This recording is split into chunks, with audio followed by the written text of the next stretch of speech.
Rainbow Six Siege is a worldwide phenomenon, played by over 50 million people and heading into its 5th year with even bigger and bolder plans. It's easy to think that it was always destined to succeed, but every game has those moments, those key decisions that can either make it or break it. And with Siege, breaking it is where it all began.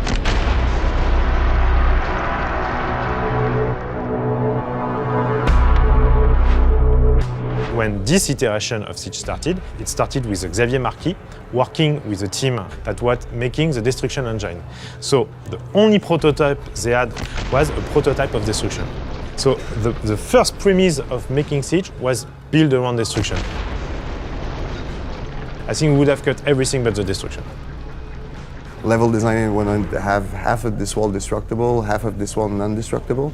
So people were really confused, artists were really confused on how do I make this realistic, how do I make this believable. In terms of tech, because you want destruction, but you want to be competitive, especially on consoles, so you want to still maintain the 60 FPS.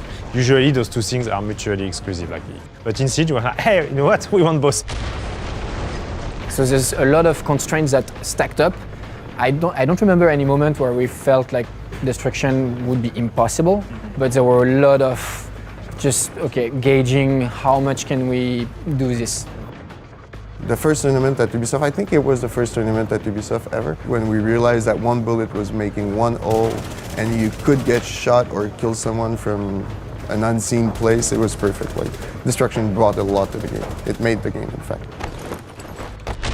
One of the other difficulties was to find the right balance between how much you can destruct versus how much we enforce given level design. I think this is where a lot of other people, it was difficult for them because of the talented level design team that we have. They managed to find the right balance, that you still have the map, you still have level design, but there's still this feel of infinite combination, like year after year, you still find new line of sight, a new way to approach a site.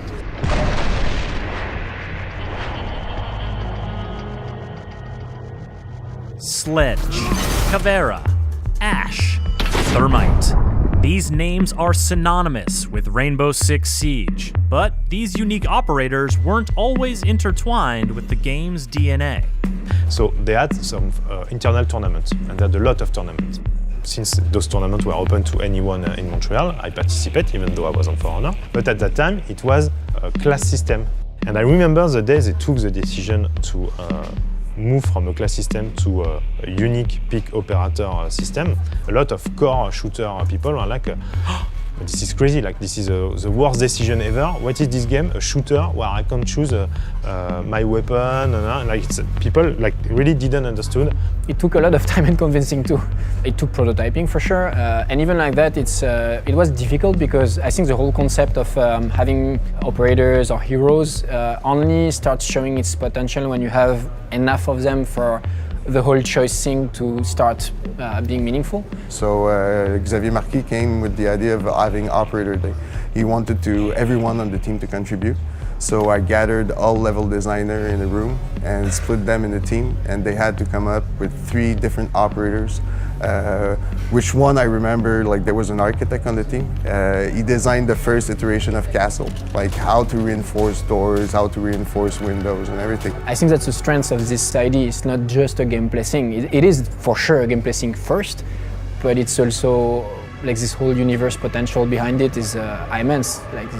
The amount of fan love that we get around operators is pretty cool. The ideas that I had, it was the negotiator.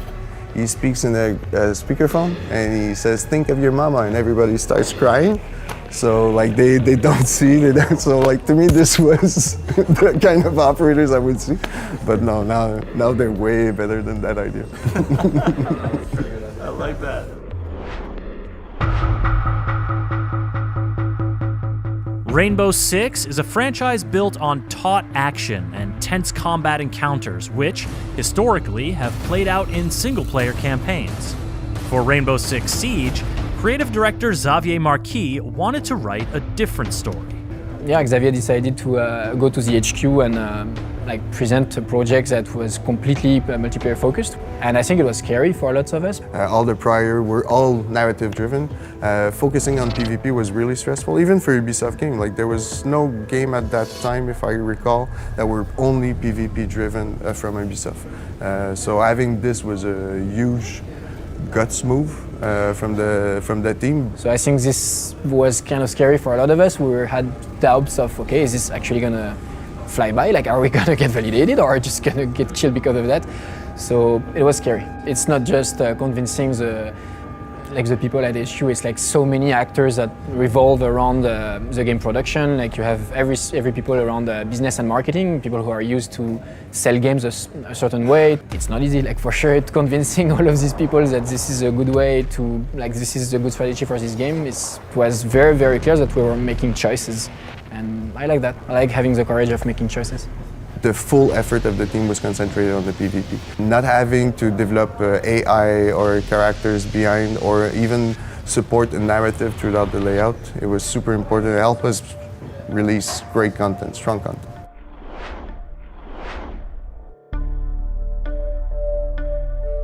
Do you ever think of how easy it would be for Rainbow Six Siege to be a completely different game?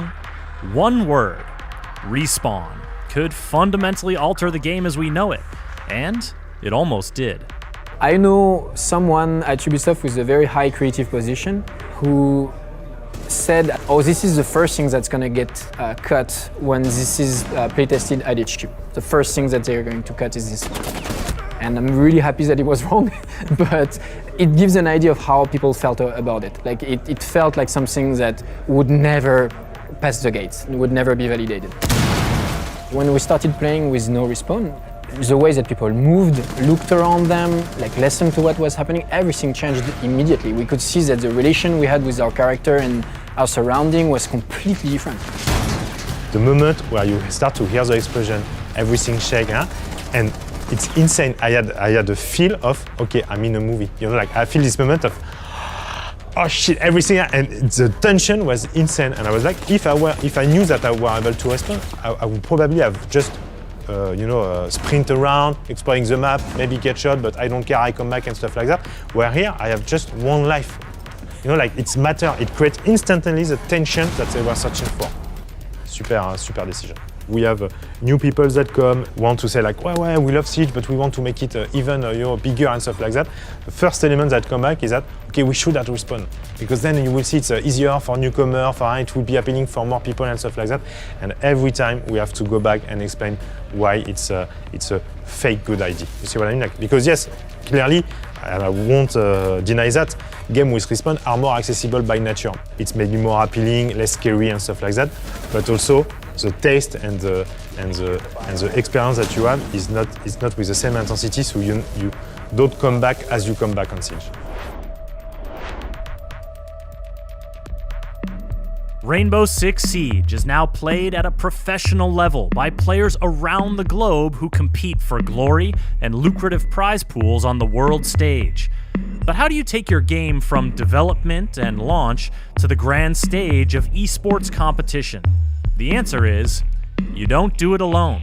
From the first competition that we did internally, it was a goal. Everybody wanted to be like an esport game. The legends of this internal tournament that they had between the devs, that's when they kind of knew they had something really good going on. There was no big crowds, but they saw how people reacted and how people got excited and how we have something really solid. Like this can happen. The reality though is that you cannot say it's an esport game until it's accepted by the community. So everything was based on the competitive aspect of the game. And even though we were not able to say it out loud, it was always a focus. I mean, the first SI was that first moment of like, we have teams from all sorts of places around the world. Like we have that are quite excellent, honestly, that play at a much higher level than we imagined. It was, yeah, it's hard to describe what really makes a game ready for this, because nobody's ever ready for it. I think it's just, the community wanted it. Team vitality! Gameplay first is always the rule on R6. It needs to stay like that. It will always stay like that. So everything is made for the competition, the fun, the appeal of an operator, but it needs to be an esport game. Far side, the others are all now over towards B, looking for it. Needs the one. We will head to overtime. Because we really maintain, I think, a virtuous circle between the community, the professional scene and how competitive the game is and the game, it just contributed to what the Six Invitational is today, which is, going from 300 people to 5,000. They say if it ain't broke, don't fix it. But there was a time when Rainbow Six Siege was, well, if not broken, then certainly in need of a tune-up. With growth comes the need, I think, for a team to adjust. It was very important to say, okay, what we're delivering is not at the level of quality that it should be. A lot of what we were doing was not scalable. We were based on problematic tech. Ubisoft always wanted, to have this kind of game, like live games that last forever. Siege was the first one to encounter, let's say, the limitation of how we were making game before that. And that means on the way, we had to learn and we had to adapt. Operational is really the moment where the team had a big discussion with the company to say like, okay, so now we are on the way to be what we always wanted to be. That means a game that lasts forever. But this comes with a cost. This comes with technical decisions that we need to make, technical frameworks that we need to redo. So this is a moment where you can walk the talk. And they walk the talk. And they let us do that. And this was a turning point because this is where we were able to modify our ship to be like this big, everlasting ship that Siege is going to be for the next 10 years. Yes, the decision is very hard when it comes to those moments, but the community is driven. Like, we'd rather fix our shits instead of having 6 months and we lose everybody because the game is broken. People understood quickly when we started communicating that this wasn't by any means a sign of the game's death. On the opposite, it was a sign of us investing in the future of the game. Because people saw the bugs, right? People saw that every time we released a patch, when we fixed one thing, we broke 3 other things. So that just wasn't sustainable. Anyone playing Rainbow could see it. Overall, it was one of the best decisions that was taken on the project. The reality is that the game now is, I don't spend half of my time waiting for a match. It also allowed ourselves to revisit how we communicate with our players and to refresh what we do creatively every season. And I'll make sure you never escape it.